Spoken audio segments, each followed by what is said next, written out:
know your story. You don't know my story. You don't know The things. You don't know the things that I've come through. Welcome to another edition of Empowering Women to Stand, Domestic Violence Awareness Radio relaunch. As I have shared in previous weeks this month, Empowering Women to Stand was the ministry of my dear mother. She was very active in the advocacy for victims of domestic violence. She was a survivor herself, over 10 years at the domestic violence shelter in North Jersey. And it's an honor for me to not step into her shoes or try to fill her shoes, but just to try to carry on the work that she started in 2006 in my own way. So I thank God for this month being Domestic Violence Awareness Month, and I thank God for all of the guests so far that have joined me. And tonight we have with us the dynamic, anointed, powerful Marian Parrish. Marian, thanks for being with us this evening. How are you? I'm well. How are you? I'm doing well myself. I want to just let the listening audience know this is not your first time here with us at WTMR. You've been a guest on Behind the Rhyme poetry broadcast, but I'm grateful for you coming back to share with us on this platform for National Domestic Violence Awareness. Before we get started with our interview, I just want to let our listening audience know, just want to remind them, Marian Parrish is a woman of God. She is a dynamic poet, and she is the author of He Breathed on My Pen. And in that book, she has messages in poetic form of love lost, love found, poetic family tributes, the messages of salvation. The poetry collection in He Breathed on My Pen just gives you a glimpse inside the heart of this wonderful poet. And I'm just honored to have Sister of the Pen with us on this evening. So we're going to get started with our interview. You've shared with me, Marian, that you have experienced domestic violence. At this time, in your own way, I would like for you to share your testimony, and that's how we're going to kick off.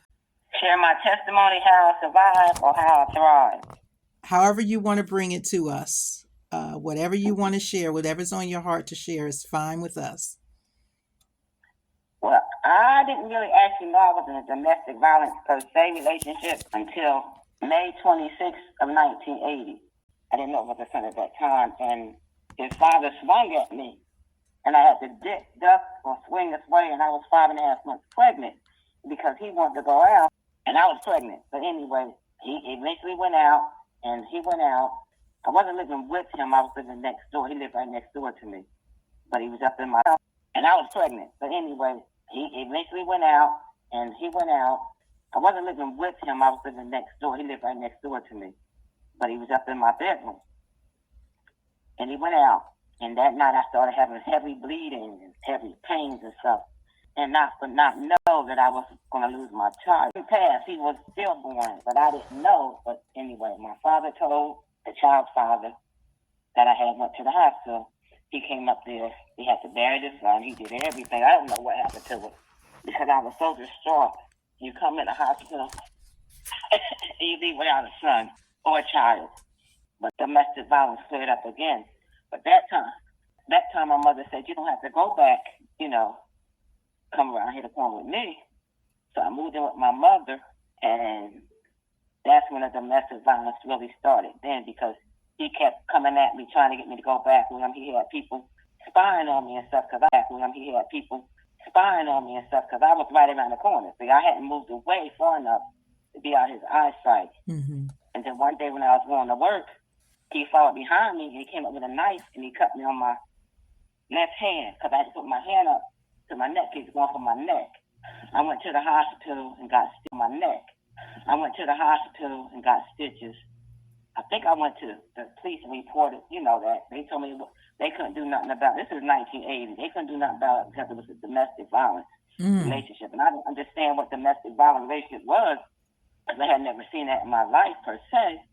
Moving forward, but he still kept chasing me. My mother literally told me, you can't go out the house by yourself.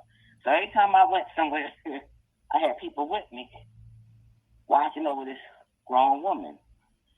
And then one day we were coming home. I had a friend. He was a friend. The man came up behind me again. But this guy, he knew karate. He was doing some karate for, but he never came up again after that. But this man was paying people to spy on me and stuff. I'm like, wow. And this was in May of 80.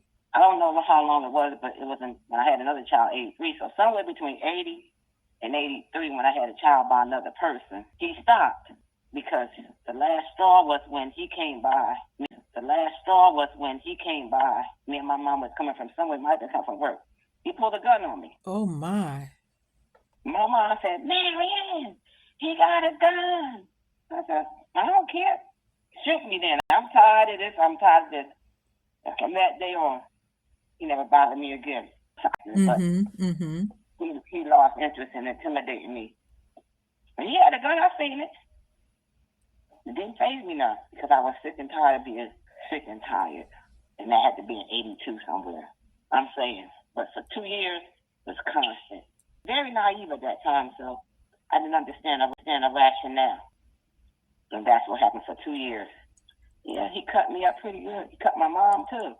Because she tried to protect me another day. He swung at her. He swung at me, but she jumped in front of me, and she took a cut over her eye, like on her nose. He still didn't go to jail. In my head a lot, but to my knowledge, he's deceased now. And somebody said he's supposed to forgive him. I still haven't forgave him because it still hurts. That's the first time I ever had domestic violence. Last time, too, because I don't play that no more. That's my testimony. That is a powerful testimony. Domestic violence. Last time, too, because I don't play that no more. That's my testimony. That is a powerful testimony that you were able to walk away from. Not everyone has that testimony. As bad as it was with you, survived. Even though you still have residue from it, pain and memories, but you're here today, and look how far God has brought you from that, even blessing you with 2 daughters and grandchildren. Yes, 2 granddaughters. 2 granddaughters and 2 daughters, and so he has restored the years that, as the scripture says, that the cankerworm has eaten. But I do understand you still deal with the even though it's decades later, you still deal with the memory. Even though it's decades later, you still deal with the memories of it. They flash up, they come up, so it's something you're still living with. But thanks be to God that you lived through it. You know what? I remember every year on May the 26th. That's the day I lost my son. Yeah. Didn't come back. I don't think about it, but that day is like, Lord. Yeah. Anyway, I'm here. Thank God. Thank God. Amen. What advice would you give young women that are in the position you were in at the time? What advice would you give them today? What advice I would give them? I'm like, if he show you a sign and he say he's sorry, he's going to do it again. Because if he's sorry, he would never do it in the first place.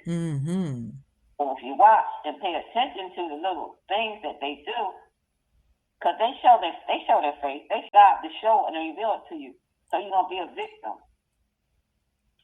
Amen. That's what I learned in mine. I didn't know what signs to look for. Yeah. And for decades I beat myself up because I didn't know. I want to talk about some of those signs right now. How about one of the first signs, isolation? They try to isolate you from spending time with your family and your friends. Did you experience any of that?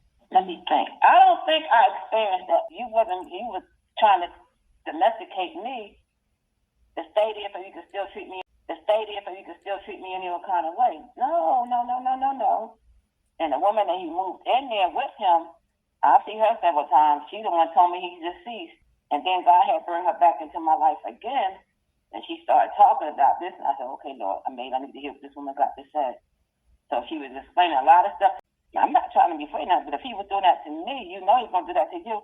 And the same thing he did to me, he did to her after she confided and told me this. I said, wow. She said, but I didn't see it. I said, you should have saw it, honey.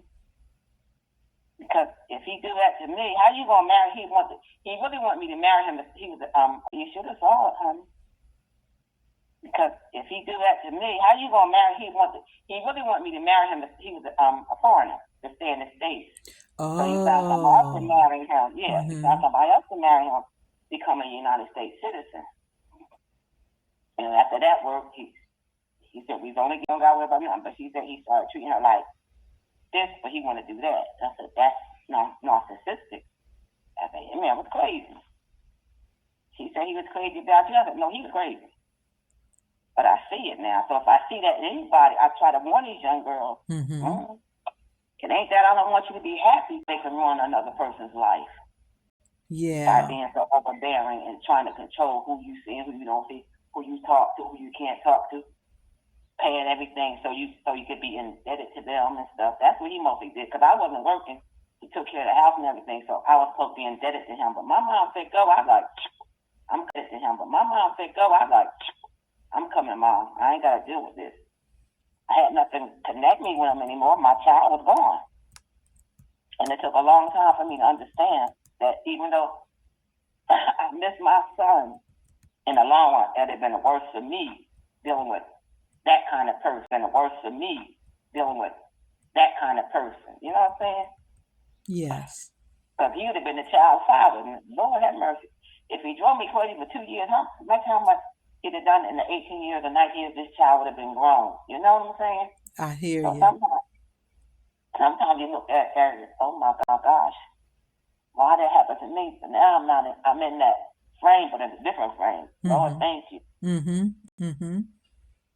And I want to talk a little bit about your experience back then with the lack of support from law enforcement. Yeah, I didn't know family court. That's when we had to go to the family court and file a complaint or something. I went there, trying to go there. He followed me there, telling me, no, don't do that.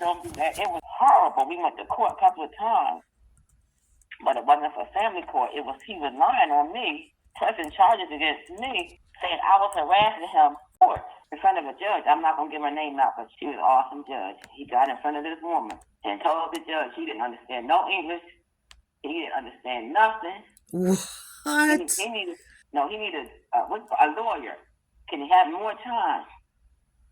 Because he was trying to set me up to go to jail. And she said, okay, Mr.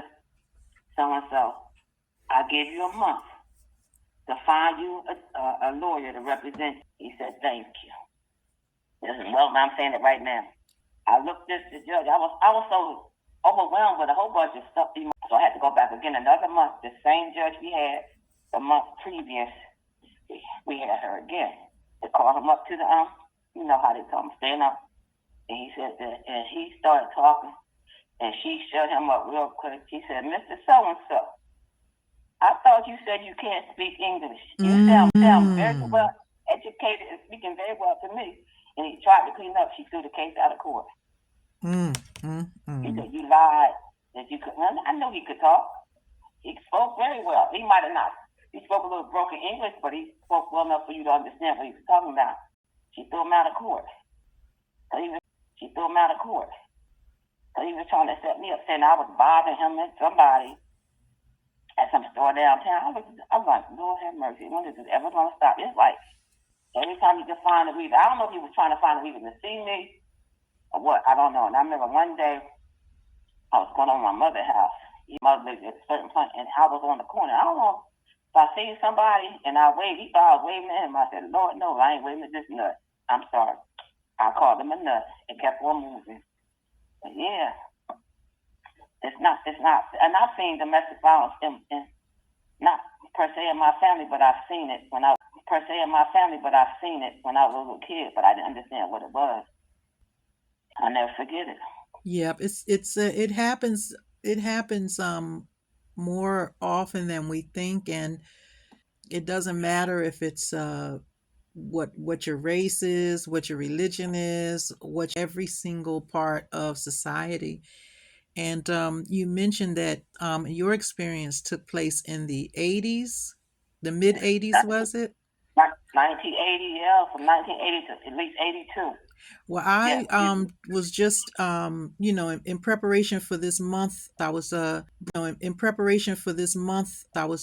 brushing up on some of the laws, refreshing my memory with some of the things that I learned years ago when I followed in my mother's footsteps and began working at the same domestic violence shelter she was working at and got my certifications and all of that to become I was brushing up in preparation for this October, and I remembered that it wasn't until the 80s that the domestic violence laws were put into effect. 84, Ronald Reagan, president at the time, he signed the law into act, the Victims of Crime Act, which gave federal funds for victims. And then it wasn't until 85 that the Family Violence Prevention and Response Act was put into law that required police Prevention and Response Act was put into law that required police to make arrests in domestic violence cases. Before that, before 85, they weren't even required to make an arrest if they got like your report, your complaint. And I've seen on different television shows and movies were often almost ignoring it, just like, oh well, just go sleep it off, make the guy leave home for a day, and then let him go back until these laws came into effect. And when you think about it, the 80s, that's not that long ago. And women have been abused for so long. For 85, and the last thing was 89, was when October became officially designated as National Domestic Violence Awareness Month. So it was the whole from 84 to 89, that 5-year period. Something was happening, and laws were put into place to try to protect the women. But yours was 80 to 82. Police weren't even required to file a report. That blows my mind. Yeah, and I sit back and think right now what you're saying. When I went there, I said I won't do that because women end up going back to the husband or the boyfriend anyway. So it was like, and I've seen, and I'm not saying he was right or he was wrong, or he was right or wrong, but I've seen people go and get a restraining order, and 3 or 4 days later they back with them. So the cops are saying we're tired of trying to defend women that don't really want to be defended. Back when I was going through it. Yeah, that's true. But you know what? When I was growing up, I grew up in a domestic violence household. My father was abusive to my mother, and she would leave for a year or two, come back. She would leave, go back.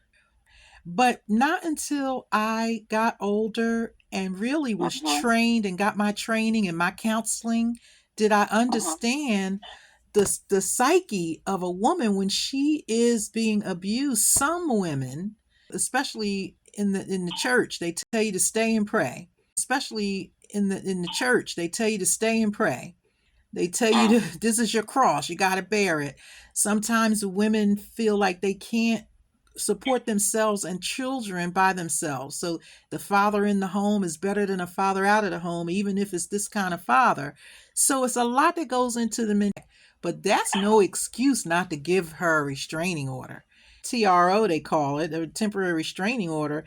And then nowadays, well, starting in the late 80s and forward, they had to offer the woman the option of show up after the 30 days or whatever it is. Then they take another look at it. But you can't just flat out say, no, I'm not going to give you one because you're going to wind up going back. That's not allowed anymore. After these laws were put into effect in the 84, 85 era. But it did happen. I'm sorry it happened too. My mother's marriage was in the 60s, so 60s and 70s up until the early 80s. She was with my father, and many, many women, not realizing that they could do it on their own, that they could have, not realizing that they could do it on their own, that they could have a way out. And the other statistic, I don't have the number at my fingertips right now. The time that the woman is in the most danger from an abusive partner is when she leaves. When she Wow. leaves, yep, that's what they say. When she leaves, that's when her life, and if she has children, the life of her children are in the most danger. So that's another reason why some women don't leave. They're afraid.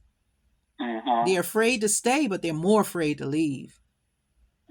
But and so, I mean, I've been in church where people knew our history, like years later after my mother left my father. I've been in churches where there was a women's service or something, and one of the women would stand up. She stood up and said, "I don't know how a woman would let a man beat all on her, and would only take one time for me, and I'd be out." Well, you don't know who in that audience, in that congregation, might be in an abusive relationship right now. Mm-hmm. And the way you're talking to her, she ain't gonna reach out to you for help, because we judging the victim. Thank God these laws are in effect now, and thank God see that covers us until Yes. until we can get out to safety. Yes. I say thank God for my mother. Amen. She was my Florence Nightingale, my angel, because she took me out of a place that could have been she took me out of a place that could have been worse, even though I had to deal with it for almost 2 years. And so she was the right hand that I needed from God. And I didn't even realize that till now. Yes. That's one of my questions. That was one of my next questions. What women in the name of the broadcast. So let's talk a little bit about that woman, your mother, who empowered you to stand. Yeah, she told me I had to stay there. She was a woman. Sometimes we as girls, I'm gonna say for myself, we don't understand. We don't understand what a mother goes through even giving birth. We don't understand what a mother goes through even giving birth to children until you give birth to your child. Then you'll sit there and say, okay. She went through a lot. I mean, I don't want to put her business out there because she's gone to glory, but she ain't play that. Because she ain't play. She said her grandmother said, don't come home, don't come home. You better fight your way out. And she had fight mentality. She fight in this. She didn't play. I love mothers who leave the door open for the daughters to come back, and don't say, well, you left, well, you married him, but that's your problem now. You can't come back. I is going to open that door and say, you, anytime you need me, I'm here. Yeah, that's true. But some people don't understand it. You know what I'm saying? She didn't have to say that. She That's did not right. have to say, That's come true. out the corner with me. That's true. You made it feel hard, you lie in it. But she did the first thing, she said, girl, you ain't got to take that. Come on out here. And that's where I was at.